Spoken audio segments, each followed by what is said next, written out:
just on that sack, so what did you kind of feel that you kind of did for the offense and the defense just from that sack and then just kind of starting off as you guys did last week? I feel like it really just set the tone, really, and just put everybody in that mindset to dominate, really. So that's pretty much it. Early on, what did you kind of see from UTEP that kind of allowed you all to kind of be successful against them, forcing those 7 straight punts?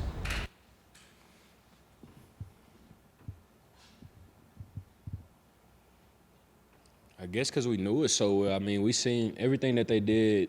It wasn't really a surprise to no one on the field. And throughout our preparation, we saw everything that they did multiple times. So when we saw them line up in certain formations, like we already knew what was coming.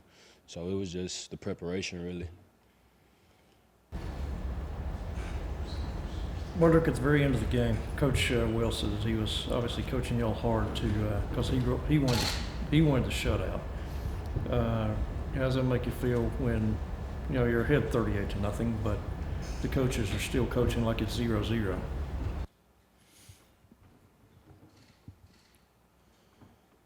It's just a good feeling, really, to know that the coaches want to blow them out as bad as the players do, because the whole defense was on the sideline, and our mindset was just keep that goose egg on the board and finish them off, really. So it was a good feeling, really.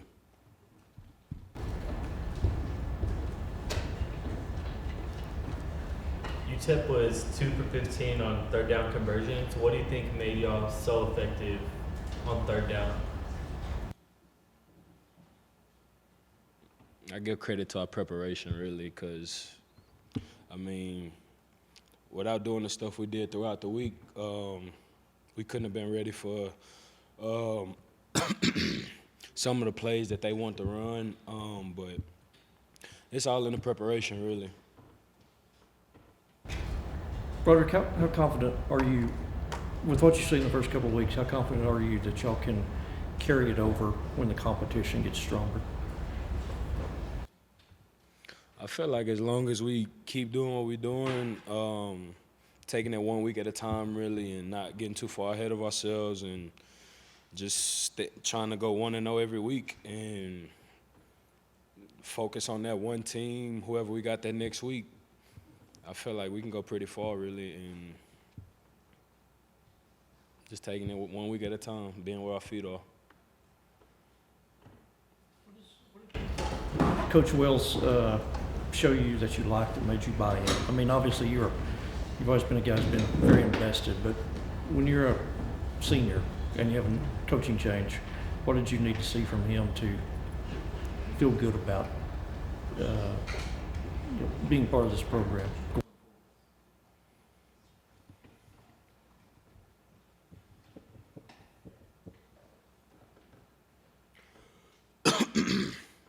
Really, I just wanted to see something different. Honestly, just have a coach that's really going to try to discipline us and make sure we're doing everything right, honestly. And I ain't want to leave Tech, so I always been a guy that, regardless of how things are going, whether it's good or bad, I was going to stick it out to the finish. So I didn't have plans on leaving no way, so it was just easy for me, really. What do you like most about him or what he has brought here?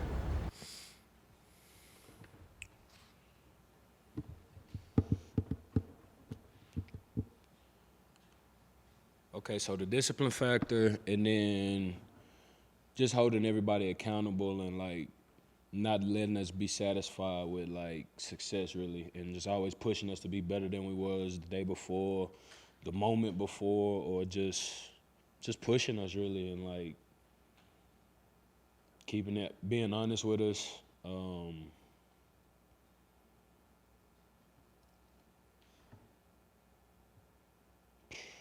Kind of hard to explain, but I mean, if you've been around him and seen him, everything he says, he means it. He's consistent. That's pretty much it, really. I want to start off by saying that Weston Wright and Casey Verhulst stepped up today in a big way. Obviously getting those roles. Weston, I'm real proud of those two guys. So, any questions?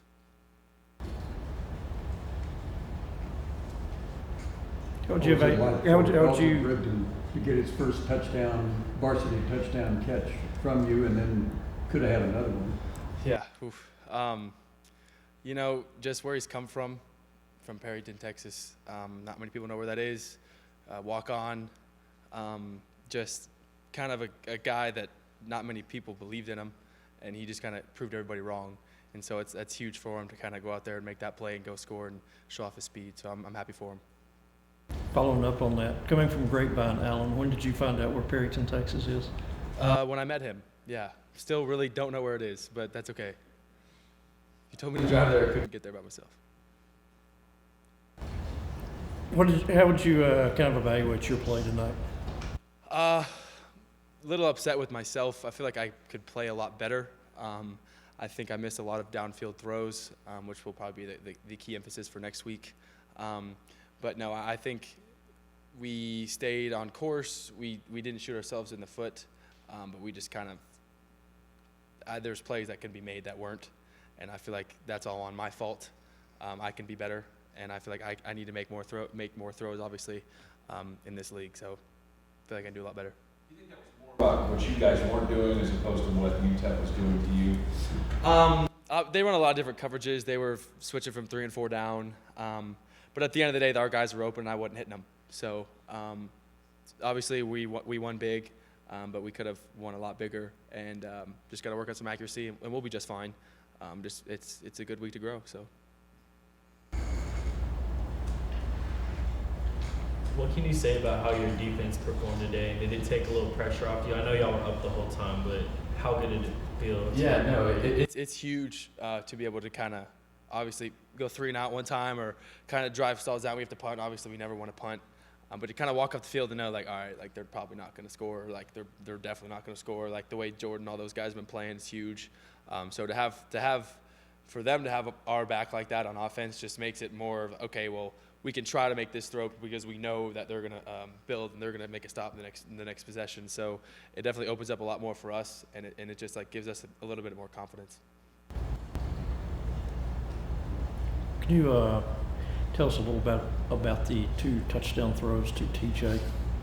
Yeah, I think the first one, obviously, they were manned up on the outside, and we had a little stutter and go play and off of a zone read, and their man coverage that probably wasn't going to work. So TJ was just one-on-one, got a great release off the ball, and then got the ball in his hands as quickly as possible, and then he fought to get in the end zone and stuck it over the pylon or over the goal line. But no, in that second one, we just kind of wanted it. These one-on-ones, if they're going to go one-on-one against TJ, we're going to attack it. He's 6'6", 210, so I can't guard him. I don't know a lot of people that can. So when he's streaking down the sideline, that's one of the throws that I did make, and he made a hell of a catch too. So I think a combination of both of those things. Going into next week's game against the Pac-12 squad, I guess what do you got to do what's your preparation got to be like going into a Pac-12 school in Arizona and then that leading up into conference play? I think you just approach every week the same way. So there's not much difference between like, oh, now we're playing a Pac-12 team. It's like, no, we're just playing a game on Saturday. Let's be 1-0 in that week. So in that aspect of it, but obviously we know like the level of play will be faster and will be higher. And so I think we just got to play up to our abilities, and we'll be just fine.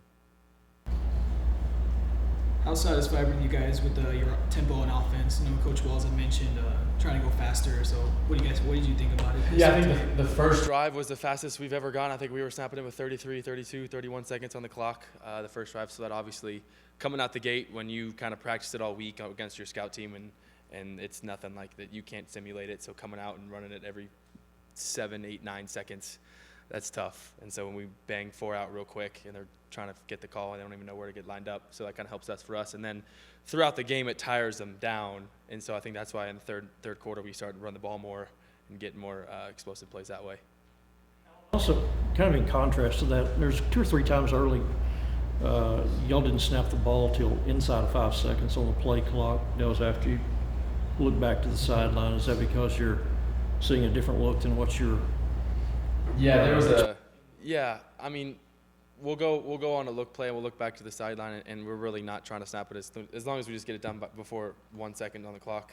So it's not like we want to get it snapped. Oh, this time. It's when we're going fast and we want to snap it as quick as possible. So when we kind of slow it down and assess everything, that's not when we're really trying to worry on snapping it.